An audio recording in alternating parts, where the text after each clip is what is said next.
Thank you. I would also like to take this opportunity to thank Minister Kim and her team, as well as the Korean government for inviting me to come and share my interpretation of the global SDG indicators.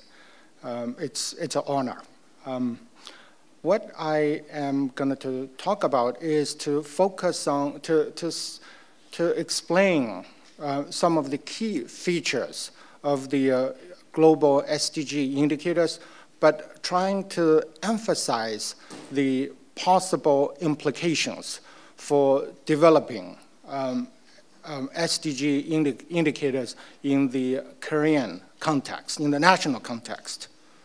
I hope everybody has heard or has seen somewhere that at the global level, at present, there are altogether 232 indicators. Can I see a show of hand? How many people know, are aware of this? Some, not a lot. Thank you. That's helpful. And when it comes to the indicators, I'll try to emphasize on the three aspects. That's the development of the indicators, compilation, and use. So I'll focus on why this was done, how, and who did this, and then, as I said, drawing possible lessons for developing K-SDG indicators. A lot of this, I think, will overlap with the presentation that was just given, as well as upcoming presentations. But my emphasis will be from the statistical community about the indicators. Okay, when we talk about indicators, that's the left part of the screen. We should never forget the right part. That's the policy. And there's a reason for doing this. Looking at the global level, as we just heard earlier from Secretary General Bang, and just now also from the professor, the dean of the school in Iowa University. At the global level, it was a long process to agree on the vision for sustainable development, and then to agree on the goals and the targets. So first the vision, then the goals and the targets, then people came in to talk about the indicators. This is quite important because the way I see it, it's the horse and the cart, if I may use that metaphor. So the horse before the cart. If we talk about indicators without talking about goals and the targets, without talking about the policies, then we are putting the cart in front of the horse, which we shouldn't do. So again, at the global level, we know the SDGs are represented by 17 goals, 169 targets, cover broadly social, environmental, and economic pillars, lots of other issues, and the agreement of the vision, of the goals, and the targets went through a long process of consultation among governments, within countries, or at the global level, governments, civil society organizations, the business sector, international organizations, so on and so forth. It went through lengthy and sometimes difficult negotiations. And finally, it was adopted at the UN summit in September 2015. My question is, in the Korean context, when we talk about developing the indicators, should we also be thinking about agreeing on the vision of the goals and the targets? Both overall, this is about SDG implementation at the national level, as well as sectoral, different sectors, And when it comes to the targets, again, looking at the SDGs, there are a variety. Again, looking at it from a statistical perspective, statisticians are good at a number of things. One of the things that we are good at is to classify. So when I look at the goal targets, broadly, I can see different types of targets. One is outcome.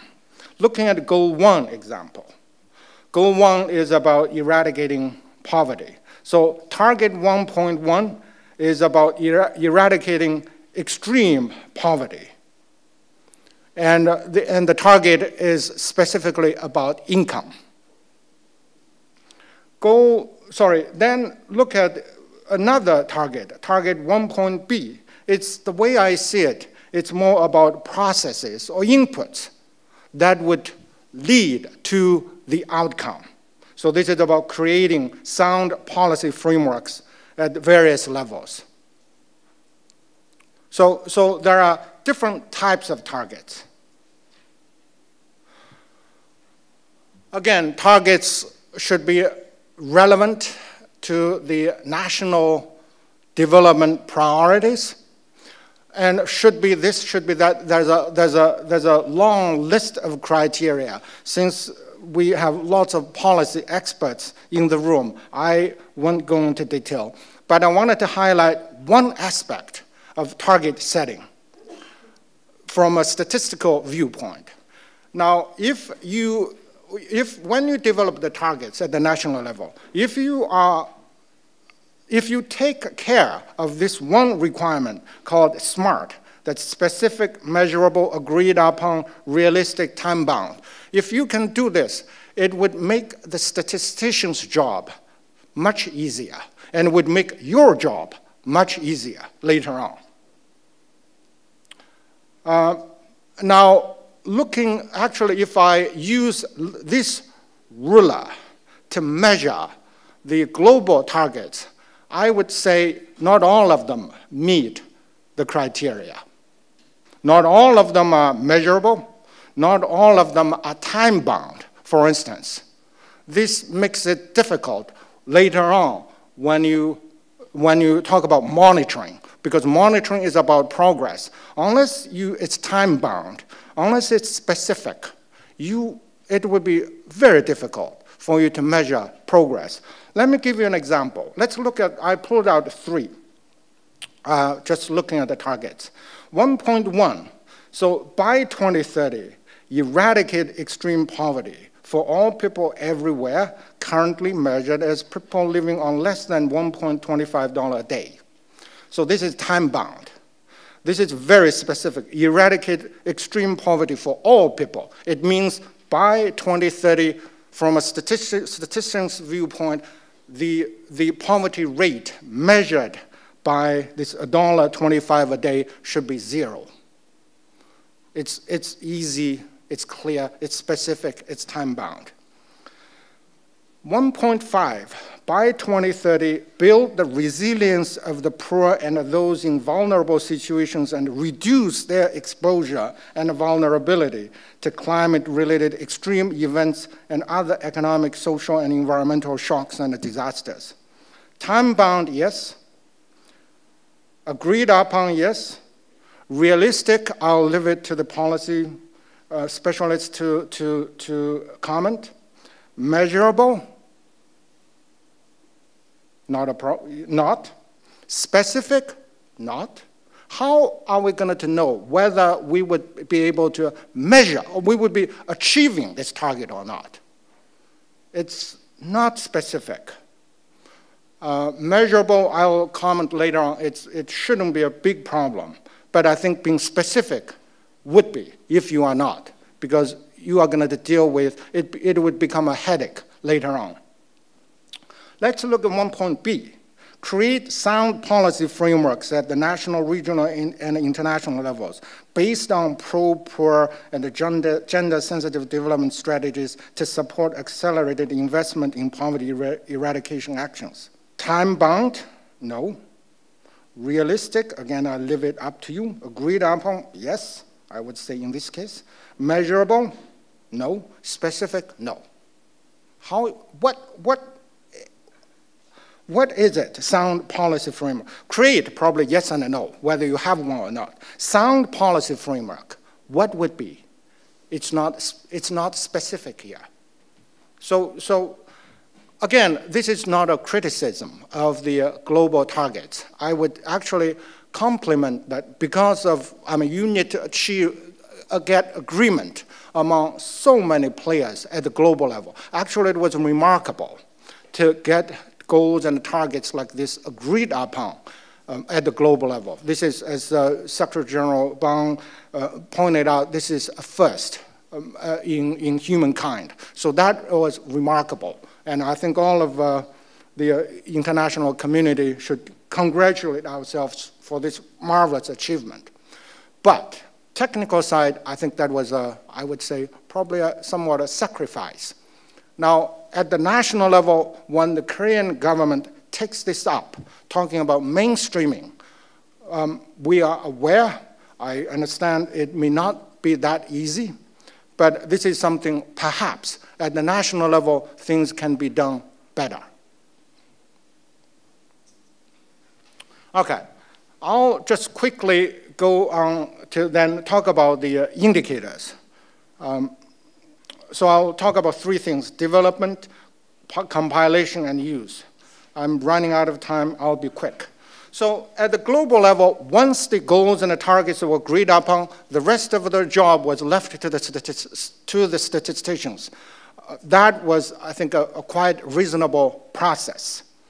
And so in the statistical community, there's the UN Statistical Commission. Again, this is the apex body of the global statistical community. This is intergovernmental. So in 2015, even before the goals and the targets were adopted, the statistical community, in anticipation of what's coming, established a group called the Interagency and Expert Group to work on the indicator development, to develop and implement the global indicators. This is purely represented by governments, by countries. So membership consists of 27 countries. International agencies were observers. They were allowed to provide inputs, suggestions, technical advice to the country members. But it was only the 27 country members that had the decision-making power.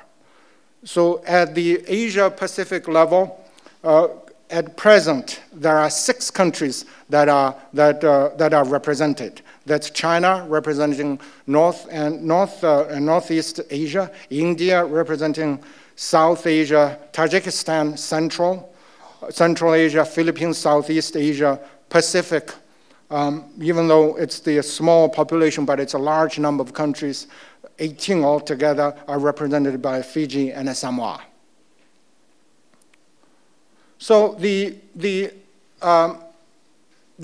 group developed a set of indicators, monitoring indicator framework, which was initially agreed upon by the Statistical Commission, and then last year in July it was adopted by the General Assembly.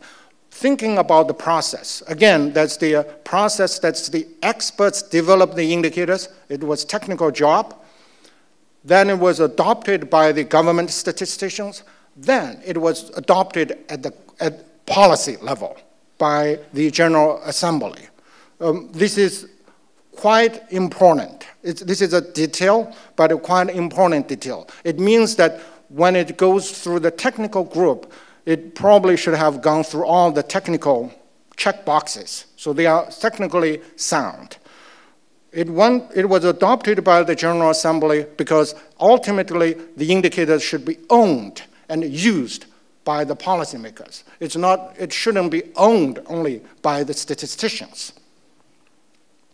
So thinking about developing the national SDG indicators, this is something probably that's worth considering, the process.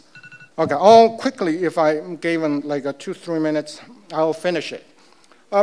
When the measurable was indicators, again, statisticians, when they do the job, When the 232 indicators were developed, then people realized there were different issues.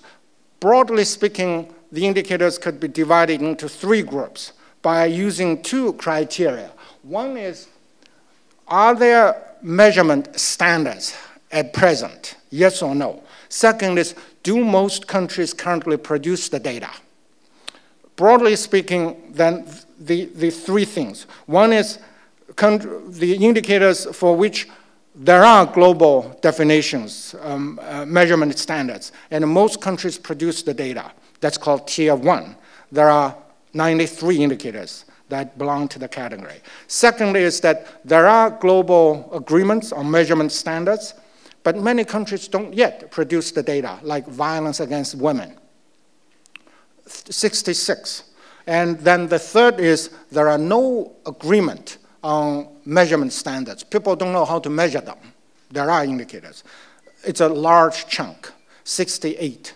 But regardless, by grouping these indicators into 3 types, that helps the subsequent work much easier. Tier 1, all good. All you need to do is to continue doing what you have been doing and produce and disseminate these statistics. Tier 2, you should focus on capacity building, scaling up data collection, use unconventional data sources, big data, all these things, so to expand statistical production and dissemination. Third, scientists, statisticians, policymakers need to come together to talk about measurement. So by grouping indicators into 3 categories, actually it highlights the different solutions to different problems. Compilation. I'll just quickly move on to the next slide. So the 232 indicators are being compiled at the global level about 30 plus, almost 40 global agencies.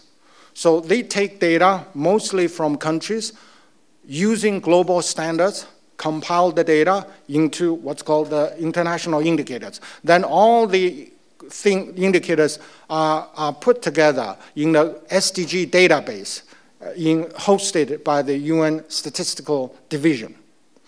These, what's called the custodian agencies, also have the responsibility to lead the development of technical methods, concepts for Tier 3 indicators. So they have dual responsibilities. So again, this is something at the national level, it might be considered. So CrossStart is already, I would say, a leader, both in the Asia Pacific as well as global level in terms of innovation, in terms of using data from different sources.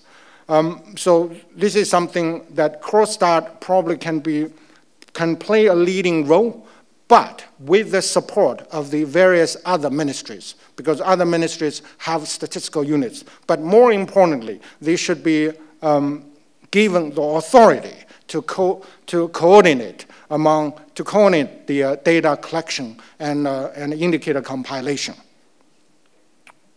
Also, they are thinking about the different tier system. This is something in the nationals, in the process of developing national indicators can also be learned. So when we talk about developing the indicators, I know in many countries, the first thing people ask is, do we have data for? Or is there an indicator when they set the targets? That's the way I see it, that's wrong. The first thing is, should this be a policy target, a policy priority? Once that is set, let's look at what would be the best way to measure it. After that, do we have the data?